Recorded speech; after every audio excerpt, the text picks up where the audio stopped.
round. Max Clark is he's one of the handful of guys who would be in consideration there for the Tigers at number 3 this year. He's a high school outfielder from Indiana. Hey, thank you, Birdball. Sorry, I get lost. Um, he's a very highly touted prospect. Was considered one of the best, maybe the best high school player in this year's draft. But as happens when you're talking about like top 5 picks, these guys get really scrutinized, and there's tons of stuff to like about Clark. He's a legit above average to plus center fielder on defense.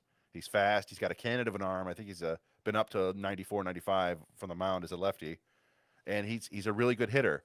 The big question mark with him is how much power he's going to have, because he's listed as like 6 feet, which we know in sports means you're 5'10", and he's like 5'10", 180, 185, and he's basically maxed out. Like he's a super hard worker, like got a really like a red ass attitude, like a Jared Kelenic type who really he loves baseball, wants to win, wants to be taken first overall, has done everything he can to make himself into this great baseball player. But at a certain point, there's nothing more you can do to your body, and he's a guy who's just probably maxed out at 5'10", 185. And so the questions are like, is he going to hit for enough power to justify that top 5, top 3 pick? You'll see comparisons to, like, some people will point to like Corbin Carroll, who is small but still hits for power. But then there's another Diamondbacks guy that's kind of like that, named Alec Thomas, who is small but doesn't really hit for a lot of power. And so it's just enough of a question mark that I'm sure some teams might be out on him as a top 5 pick. We'll see. I mean, like he's probably going to go in that range, but I don't know if he's the sort of guy that the Tigers are after. I guess we'll find out as the season goes along to see if Scott Harris is there, watching his games. I mean, would you consider him? I would send him a quick twitch No, based off his size. And I mean, the X of velo was about in the 94, 95, and that was according to the perfect game. And so I think that as far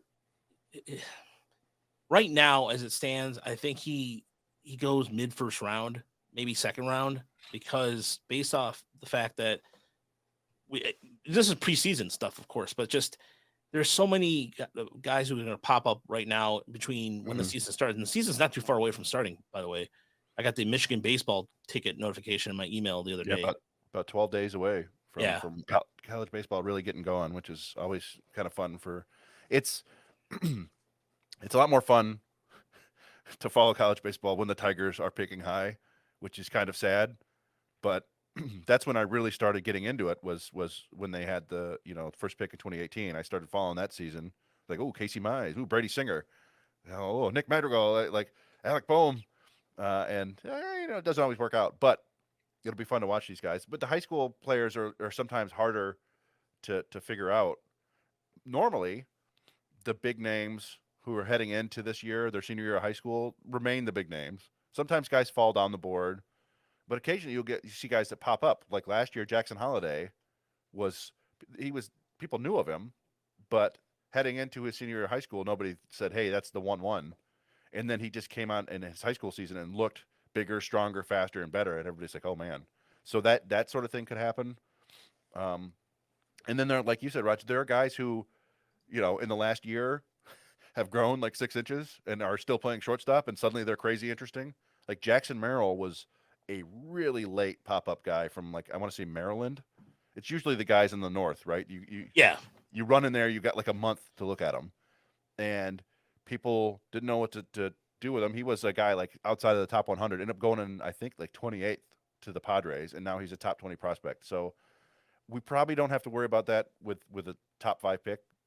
The Tigers having a third pick, it's probably going to be one of the big names we know, but you never know. Like you said, somebody could really shoot up the board. We'll see.